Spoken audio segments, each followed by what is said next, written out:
ശബരിമലയിലെ അയ്യപ്പൻ കഴിഞ്ഞ കുറച്ചു കാലമായി ഈ പിണറായി സർക്കാരിന് ഒരു പേടി സ്വപ്നമാണ്. യുവതീ പ്രവേശനത്തിന്റെ പേരിൽ ഭക്തരുടെ നെഞ്ചത്ത് ചവിട്ടി രാഷ്ട്രീയ നേട്ടം കൊയ്യാൻ നോക്കിയവർക്ക് വോട്ട് ബാങ്ക് തകർന്നപ്പോൾ കിട്ടിയ വലിയൊരു തിരിച്ചറിവുണ്ടായിരുന്നു. വിശ്വാസികളെ പിണക്കിയാൽ ഭരണം പോകുമെന്ന്. ആ തിരിച്ചറിവിൽ നിന്നാണ് ഒരുതരം ശുദ്ധിക്രിയ എന്നോണം ആഗോള അയ്യപ്പ സംഗമം സർക്കാർ ആസൂത്രണം ചെയ്തത്. പക്ഷെ എന്തൊക്കെ ചെയ്താലും ഈ സർക്കാരിന്റെ ഒരു രീതിയുണ്ടല്ലോ, തൊടുന്നതിലൊക്കെ അഴിമതി എന്ന ആ പഴയ സ്വഭാവം. ഭക്തിയുടെ മറവിൽ കോടികൾ തട്ടാൻ നോക്കിയ ഒരു ആസൂത്രിത കൊള്ളയുടെ കഥയാണ് ഇപ്പോൾ പുറത്തു വരുന്നത്. പാടാത്ത പാട്ടിന് ലക്ഷ്യങ്ങൾ കൊടുക്കുക, മുഖ്യമന്ത്രിക്ക് ഉറങ്ങാൻ ഭക്തന്റെ പണം കൊണ്ട് രാജകീയ കട്ടിൽ വാങ്ങുക, ചട്ടങ്ങൾ കാറ്റിൽ പറത്തി സ്വന്തക്കാർക്ക് കരാറുകൾ വാരിക്കോരുക, ഇതൊക്കെയാണോ ഈ സംഗമം കൊണ്ട് സർക്കാർ ഉദ്ദേശിച്ചത്? ഒരു വശത്ത് ശബരിമല സ്വർണ്ണക്കൊള്ള കേസിൽ സ്വന്തം പാർട്ടിക്കാർ ജയിലിലാകുമ്പോൾ മറുവശത്ത് ആഗോള അയ്യപ്പ സംഗമത്തിന്റെ പേരിൽ ലക്ഷ്യങ്ങളുടെ വെട്ടിപ്പ് നടത്തി സർക്കാരും ദേവസ്വം ബോർഡും ഇപ്പോൾ പ്രതിക്കൂട്ടിൽ നിൽക്കുകയാണ്. ഇതിനെല്ലാം മറുപടി പറയേണ്ട ദേവസ്വം മന്ത്രി വാസവനാകട്ടെ എനിക്കിതിലൊന്നും അറിയില്ലേ എന്ന് പറഞ്ഞ് പിള്ളേരെ പോലെ കൈകഴുകുകയാണ്. സത്യത്തിൽ ശബരിമലയിൽ പിണറായി വിജയനെയും സംഘത്തെയും വിടാതെ പിന്തുടരുന്നത് ആരുടെ ശനിദശയാണ്? ഈ അഴിമതി പുരാണത്തിന്റെ ഓരോ കണക്കുകളും നമുക്കൊന്ന് വിശദമായി പരിശോധിക്കാം. ഈ വിവാദത്തിലെ ഏറ്റവും പ്രധാനപ്പെട്ട തമാശ അരങ്ങേറുന്നത് ഊരാളുങ്കൽ സൊസൈറ്റിക്ക് നൽകിയ കരാറിലാണ്. കേരളത്തിൽ ഏത് പൊതുമരാമത്ത് പണി നടന്നാലും അത് സ്വന്തം പാർട്ടിക്കാർക്ക് കൊടുക്കണമെന്ന സർക്കാരിന്റെ വാശി ഇവിടെയും പ്രകടമാണ്. യാതൊരുവിധ ടെൻഡറും വിളിക്കാതെ നിയമങ്ങൾ കാറ്റിൽ പറത്തിയാണ് ഊരാളുങ്കലിന്റെ കീഴിലുള്ള ഒരു ഉപസ്ഥാപനത്തിന് സംഗമത്തിന്റെ പന്തൽ പണിയും മറ്റും നൽകിയത്. ഒരു അക്രഡിറ്റഡ് ഏജൻസിയായ ഊരാളുങ്കലിന് കിട്ടുന്ന ആനുകൂല്യങ്ങൾ അതിന്റെ എല്ലാ മക്കളും മരുമക്കളും ഉപയോഗിക്കുമെന്ന പുതിയ നിയമമാണ് സർക്കാർ ഇവിടെ നടപ്പിലാക്കിയത്. സ്വയംഭരണ സ്ഥാപനമായ ദേവസ്വം ബോർഡിന് ഇത്തരത്തിൽ നിയമവിരുദ്ധമായി കരാർ നൽകാൻ ആരാണ് അധികാരം നൽകിയതെന്ന ഹൈക്കോടതിയുടെ ചോദ്യത്തിന് മുന്നിൽ സർക്കാർ വിയർക്കുകയാണ്. ഇനി കണക്കുകളിലേക്ക് കടന്നാൽ അവിടെ ഒരു വലിയ മാന്ത്രിക വിദ്യ തന്നെ നടന്നിട്ടുണ്ട്. കണക്കിലെ കള്ളക്കളികൾ പരിശോധിക്കുമ്പോൾ ഏതൊരു സാധാരണക്കാരനും അതിശയം തോന്നും. താമസ സൗകര്യത്തിനായി ആദ്യം പറഞ്ഞ 24 ലക്ഷം രൂപ അന്തിമ റിപ്പോർട്ടിൽ എങ്ങനെ 37 ലക്ഷമായി ഉയർന്നു എന്നതിന് ആർക്കും ഉത്തരമില്ല. മുഖ്യമന്ത്രിക്ക് വേണ്ടി ഒരുക്കിയ ലക്ഷ്യങ്ങൾ വിലമതിക്കുന്ന രാജകീയ കട്ടിലും മെത്തയും ഇപ്പോൾ എവിടെയാണെന്ന് ആർക്കും അറിയില്ല. ശബരിമലയിലെ ഭക്തർ പവിത്രതയോടെ നിലത്ത് കിടക്കുമ്പോൾ മുഖ്യമന്ത്രിക്ക് വേണ്ടി ഇത്രയും വലിയ ധൂർത്ത് നടത്തിയത് പാവം അയ്യപ്പ ഭക്തരുടെ പണം ഉപയോഗിച്ചാണെന്ന് വല്ലാത്തൊരു ക്രൂരതയാണ്. ഇതിലും വലിയ തമാശ മറ്റൊന്നാണ്. സംഗമത്തിൽ ഭജന പാടി എന്ന് രേഖപ്പെടുത്തി ലക്ഷ്യങ്ങൾ നൽകിയ നന്ദഗോവിന്ദം ഭജൻസ് എന്ന സംഘം അവിടെ ഞങ്ങൾ പാടിയിട്ടേ ഇല്ല എന്ന് പരസ്യമായി പറഞ്ഞിരിക്കുന്നു. പാടാത്ത പാട്ടിനും ആടാത്ത ആട്ടത്തിനും ലക്ഷ്യങ്ങൾ എഴുതി എടുക്കുന്ന ഈ മാന്ത്രിക വിദ്യ പിണറായി സർക്കാരിന് മാത്രം അവകാശപ്പെട്ടതാണ്. ശബരിമലയിലെ സ്വർണ്ണക്കൊള്ള വിവാദത്തിൽ നിന്ന് കഷ്ടിച്ച് കരകയറി വരുമ്പോഴാണ് പുതിയ വിവാദം CPM-നെ പ്രതിസന്ധിയിലാക്കുന്നത്. പാർട്ടിയുടെ 2 നേതാക്കൾ ജയിലിലായതും ശബരിമലയിലെ സ്വത്തുവകകളിൽ കുറവ് വന്നതും സർക്കാരിനെ സംശയത്തിന്റെ നിഴലിലാക്കിയിരിക്കുകയാണ്. ഈ ആഘാതം കുറയ്ക്കാൻ നോക്കിയ അയ്യപ്പ സംഗമം ഇപ്പോൾ അഴിമതിയുടെ ആസ്ഥാനമായി മാറിയിരിക്കുകയാണ്. എല്ലാം ദേവസ്വം ബോർഡിനോട് ചോദിക്കൂ എന്ന് പറഞ്ഞ് മന്ത്രി വാസവനും നടത്തിയവർ കണക്ക് പറയട്ടെ എന്ന് പറഞ്ഞ് MV ഗോവിന്ദനും കൈ കഴുകുമ്പോൾ ഉത്തരവാദിത്തങ്ങളിൽ നിന്ന് ഒഴിഞ്ഞു മാറുന്ന ഭരണകൂടത്തിന്റെ യഥാർത്ഥ മുഖമാണ് പുറത്തു വരുന്നത്. ഭജനയുടെ പേരിലുള്ള തട്ടിപ്പാണ് ഇതിൽ ഏറ്റവും വലിയ കോമഡി. നന്ദഗോവിന്ദം ഭജൻസ് എന്ന സംഘം പാടിയിട്ടേ ഇല്ല എന്ന് പറയുമ്പോൾ അവർക്ക് ലക്ഷ്യങ്ങൾ നൽകിയെന്ന റിപ്പോർട്ടിൽ എഴുതി വെക്കാൻ ദേവസ്വം ബോർഡിന് എങ്ങനെ സാധിച്ചു? പാടാത്ത പാട്ടിന് പണം നൽകുന്ന ഈ രീതി ലോകത്ത് ഒരു സർക്കാരും ഇന്ന് വരെ ചെയ്തിട്ടുണ്ടാവില്ല. ഇതിനെയാണ് വിപ്ലവകരമായ സാമ്പത്തിക ക്രമക്കേട് എന്ന് വിളിക്കേണ്ടത്. ഇതിന് പിന്നാലെയാണ് ശബരിമലയിലെ സ്വർണ്ണക്കൊള്ള വിവാദവും പുറത്തു വരുന്നത്. പാർട്ടിയുടെ 2 ലോക്കൽ നേതാക്കൾ ജയിലിലായതോടെ CPM ശരിക്കും പ്രതിരോധത്തിലായി.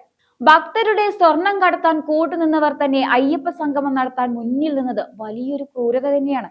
NSSനൊപ്പം നിർത്താൻ നോക്കിയ സർക്കാരിന് അവിടെയും പിഴച്ചു. സംഗമത്തിലെ ധൂർത്തും അഴിമതിയും കണ്ടപ്പോൾ ഭക്തർക്ക് സർക്കാരിലുള്ള വിശ്വാസം പൂർണ്ണമായും നഷ്ടപ്പെട്ടു. രാഷ്ട്രീയ ലാഭം കൊയ്യാൻ നോക്കിയ അയ്യപ്പ സംഗമം ഒടുവിൽ പിണറായി സർക്കാരിന്റെ ശനിദശയായി മാറുകയായിരുന്നു. ഇപ്പോൾ മന്ത്രി വാസവനും MV ഗോവിന്ദനും പരസ്പരം പഴിചാരി ഒഴിയുകയാണ്. ഒരു ഭാഗത്ത് സ്വയംഭരണ സ്ഥാപനം എന്ന് പറഞ്ഞ ഉത്തരവാദിത്തങ്ങളിൽ നിന്ന് സർക്കാർ ഒഴിയുമ്പോൾ മറുവശത്ത് ദേവസ്വം ബോർഡിന്റെ ഓരോ ചലനവും AKG സെന്ററിൽ നിന്നാണ് നിയന്ത്രിക്കുന്നത്. നമ്മുടെ മുഖ്യമന്ത്രിയുടെ ശൈലി നമുക്കറിയാം. എല്ലാം അറിഞ്ഞുകൊണ്ട് തന്നെ ഒന്നും അറിഞ്ഞില്ല എന്ന മൗനം. സ്വർണ്ണക്കടത്ത് മുതൽ ലൈഫ് മിഷൻ വരെ എന്ത് വിവാദം വന്നാലും മുഖ്യമന്ത്രി ഒരു സുരക്ഷിതമായ അകലം പാലിക്കും. പക്ഷേ അയ്യപ്പ സംഗമത്തിന്റെ കാര്യത്തിൽ അദ്ദേഹത്തിന് അങ്ങനെ ഒഴിഞ്ഞു മാറാൻ കഴിയില്ല. കാരണം ഈ പരിപാടിയുടെ മുഖ്യ ആസൂത്രകൻ മുഖ്യമന്ത്രി തന്നെയായിരുന്നു. വിശ്വാസികളെ വെല്ലുവിളിച്ച് ശബരിമലയിൽ സ്ത്രീകളെ കയറ്റാൻ പോലീസ് സംരക്ഷണം നൽകിയ അതേ മുഖ്യമന്ത്രി അതേ ഭക്തരുടെ പണം ഉപയോഗിച്ച് ശുദ്ധിക്രിയ നടത്താൻ നോക്കുന്നത് കാണുമ്പോൾ സത്യത്തിൽ ചിരിയാണ് വരുന്നത്. ഊരാളുങ്കലിന് കരാർ നൽകിയതിനെ കുറിച്ച് കോടതി ചോദിക്കുമ്പോൾ സർക്കാർ വിയർക്കുന്നത് എന്തിനാണ്? കാരണം സർക്കാരിന്റെ പണം പാർട്ടി സംവിധാനങ്ങളിലേക്ക് എത്തിക്കാനുള്ള ഒരു പൈപ്പ് ലൈനായി ഊരാളുങ്കൽ മാറിയിട്ടുണ്ടോ എന്ന സംശയം ജനങ്ങൾക്കുണ്ട്. ടെൻഡർ ഇല്ലാതെ കരാർ കൊടുക്കുന്നത് ഒരു ശീലമായി മാറിയിരിക്കുകയാണ്. അയ്യപ്പ സംഗമത്തിന്റെ പന്തൽ പണിയാൻ ഊരാളുങ്കൽ അല്ലാതെ വേറെ ആരും കേരളത്തിലില്ലേ? ഹൈക്കോടതി ഇതിനോടകം തന്നെ സർക്കാരിന് പലതവണ താക്കീത് നൽകിയിട്ടുണ്ട്. ദേവസ്വം ബോർഡിന്റെ ഫണ്ട് കൈകാര്യം ചെയ്യുന്നതിൽ ജാഗ്രത വേണമെന്നും അത് രാഷ്ട്രീയ ആവശ്യങ്ങൾക്ക് ഉപയോഗിക്കരുതെന്നും കോടതി പറഞ്ഞതാണ്. എന്നാൽ ആ നിർദ്ദേശങ്ങളെല്ലാം കാറ്റിൽ പറത്തിയാണ് 3 കോടിയിലധികം രൂപ ഈ ഷോയ്ക്ക് വേണ്ടി ദൂർത്തടിച്ചത്. ഫെബ്രുവരി 17 ദേവസ്വം ബോർഡ് നൽകാൻ പോകുന്ന റിപ്പോർട്ട് ഒരുപക്ഷെ ഈ സർക്കാരിന്റെ ഭരണകാലത്തെ ഏറ്റവും വലിയ കള്ളക്കണക്കായിരിക്കും. ഈ വിവാദത്തിലെ ഏറ്റവും രസകരമായ കഥാപാത്രം നമ്മുടെ ദേവസ്വം മന്ത്രി VN വാസവൻ തന്നെയാണ്. അയ്യപ്പ സംഗമത്തിന്റെ തിരശ്ശീല വീഴുകയും അഴിമതിയുടെ നാറ്റം പുറത്തു വരികയും ചെയ്തപ്പോൾ മന്ത്രി പ്രയോഗിച്ച വിദ്യ ശരിക്കും ഒരു ക്ലാസിക്കൽ ഐറ്റം തന്നെയാണ്. എല്ലാം ദേവസ്വം ബോർഡിനോട് ചോദിക്കൂ, സർക്കാരിന് ഇതിൽ എന്ത് കാര്യം? ദേവസ്വം ബോർഡിന്റെ ഓരോ ചലനവും നിയന്ത്രിക്കുന്നത് സർക്കാരും വകുപ്പ് മന്ത്രിയുമാണ്. ബോർഡ് പ്രസിഡന്റിനെ നിയമിക്കുന്നതും നയപരമായ തീരുമാനങ്ങൾ എടുക്കുന്നതും ഇതേ മന്ത്രിയുടെ സാന്നിധ്യത്തിലാണ്. എന്നിട്ടും പണത്തിന്റെ കണക്ക് ചോദിക്കുമ്പോൾ എനിക്കിതിൽ പങ്കില്ല, അവർ പറയുമെന്ന് പറയുന്നത് വഴിമാറി നടക്കലല്ല, മറിച്ച് പച്ചയായ ഉത്തരവാദിത്തമില്ലായ്മയാണ്. മുഖ്യമന്ത്രി പിണറായി വിജയന്റെ വിശ്വസ്തനായ മന്ത്രി എന്ന നിലയിൽ ഈ അയ്യപ്പ സംഗമത്തിന്റെ എല്ലാ ഒരുക്കങ്ങളും വാസവന്റെ നേരിട്ടുള്ള മേൽനോട്ടത്തിലാണ് നടന്നത്. ഊരാളുങ്കലിന് കരാർ കൊടുത്തതും ആഡംബര സജ്ജീകരണങ്ങൾ ഒരുക്കിയതും മന്ത്രി അറിയാതെയാണെന്ന് വിശ്വസിക്കാൻ മലയാളികൾ അത്ര വിഡ്ഢികളല്ല. സത്യത്തിൽ ഹൈക്കോടതിയിൽ നിന്ന് കിട്ടാൻ പോകുന്ന പ്രഹരം മുൻകൂട്ടി കണ്ടുകൊണ്ടാണ് വാസവൻ ഈ കൈകൈയിൽ വിദ്യ പുറത്തെടുത്തത്. സ്വർണ്ണക്കൊള്ളയ്ക്ക് പിന്നാലെ ഈ ഭജനക്കൊള്ള കൂടി വന്നപ്പോൾ മന്ത്രിക്ക് വാക്കിറങ്ങുന്നില്ല. ശബരിമലയെ രാഷ്ട്രീയമായി ഉപയോഗിക്കാൻ മുന്നിൽ നിന്ന മന്ത്രി ഇപ്പോൾ കണക്ക് പറയേണ്ടി വരുമ്പോൾ ബോർഡിന്റെ പുറകിൽ പോയി ഒളിക്കുന്നത് ഭീരുത്വമാണ്. ദേവസ്വം ബോർഡ് എന്നത് സർക്കാരിന്റെ പണപ്പെട്ടി പോലെയാണ് പ്രവർത്തിക്കുന്നതെന്ന് എല്ലാവർക്കും അറിയാം. എന്നിട്ടും ഈ തള്ളൽ നടത്തുന്ന വാസവൻ മന്ത്രിയോട് ജനങ്ങൾക്ക് ചോദിക്കാനുള്ളത് ഒന്നേയുള്ളൂ, അങ്ങ് പിന്നെ എന്തിനാണ് ഈ വകുപ്പിന്റെ മന്ത്രിയായിരിക്കുന്നത്? ഭക്തരുടെ പണം എങ്ങനെയൊക്കെ ആവിയാക്കാമെന്ന കാര്യത്തിൽ പിണറായിയും വാസവനും കൂടി നടത്തിയ ഈ പരീക്ഷണം ഇപ്പോൾ പാളിയിരിക്കുകയാണ്. വരും ദിവസങ്ങളിൽ കോടതിയിൽ നിന്ന് കൂടുതൽ ചോദ്യങ്ങൾ വരുമ്പോൾ ദേവസ്വം ബോർഡിന് പിന്നിൽ ഒളിക്കാൻ മന്ത്രിക്കും സർക്കാരിനും കഴിയില്ല. വാസവൻ മന്ത്രിയുടെ ഈ ഒഴിഞ്ഞുമാറൽ ശരിക്കും അദ്ദേഹത്തിന്റെ രാഷ്ട്രീയ ഗതികേടാണ് വെളിപ്പെടുത്തുന്നത്. ശബരിമല യുവതി പ്രവേശന കാലത്ത് വിശ്വാസികളെ ലാത്തികൊണ്ട് നേരിട്ട അതേ ആവേശത്തിൽ അയ്യപ്പ സംഘം നടത്തി വിശ്വാസികളെ കയ്യിലെടുക്കാൻ മുൻപന്തിയിൽ നിന്നത് ഇതേ മന്ത്രിയാണ്. എന്നാൽ കണക്കിലെ കളി ഹൈക്കോടതിയുടെ മുന്നിലെത്തിയപ്പോൾ മന്ത്രിക്ക് പാരമ്പര്യമായി കിട്ടിയ കമ്മ്യൂണിസ്റ്റ് മൗനം ബാധിച്ചു. ദേവസ്വം ബോർഡ് എന്നത് സർക്കാരിന്റെ തന്നെ ഭാഗമാണെന്നും അതിന്റെ ഓരോ നീക്കവും മന്ത്രിയുടെ അറിവോടെയാണെന്നും കൊച്ചുകുട്ടികൾക്ക് പോലും അറിയാം. എന്നിട്ടും ബോർഡ് സ്വയംഭരണ സ്ഥാപനമാണ്, അവർ കണക്ക് പറയട്ടെ എന്ന് പറയുമ്പോൾ അത് ഭക്തരെയും പൊതുജനങ്ങളെയും കളിയാക്കുന്നതിന് തുല്യമാണ്. വാസവൻ മന്ത്രിയായ കാലത്ത് ശബരിമലയിൽ നടന്ന പല പരിഷ്കാരങ്ങളും വിവാദമായിരുന്നു.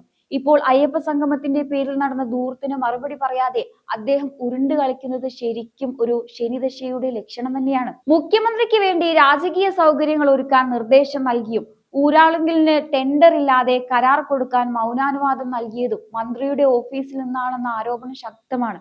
എന്നിട്ടും ക്യാമറയ്ക്ക് മുന്നിൽ വരുമ്പോൾ ഒന്നും അറിയാത്ത പാവമായി അഭിനയിക്കുന്ന വാസവൻ സത്യത്തിൽ സർക്കാരിന്റെ രക്ഷകനാകാൻ നോക്കി പരാജയപ്പെട്ട നായകനാണ്. സ്വർണ്ണക്കൊള്ളയ്ക്ക് പിന്നാലെ ഈ സംഘക്കൊള്ള കൂടി വന്നപ്പോൾ CPM ശരിക്കും പ്രതിരോധത്തിലായി. രാഷ്ട്രീയ ലാഭം കൊയ്യാൻ നോക്കിയ അയ്യപ്പ സംഗമം ഒടുവിൽ പിണറായി സർക്കാരിന്റെ ശനിദശയായി മാറിക്കഴിഞ്ഞു. തദ്ദേശ തിരഞ്ഞെടുപ്പിൽ ഇതിന്റെ എല്ലാം ഫലം കണ്ടതാണ്. എന്നിട്ടും തിരുത്താൻ സർക്കാർ തയ്യാറല്ല. എന്തായാലും ഈ ഒരു വിഷയത്തെ കുറിച്ചുള്ള നിങ്ങളുടെ അഭിപ്രായങ്ങൾ കമന്റ് ബോക്സിൽ രേഖപ്പെടുത്തുക. മറ്റൊരു വിഷയവുമായി വീണ്ടും കാണാം. നന്ദി.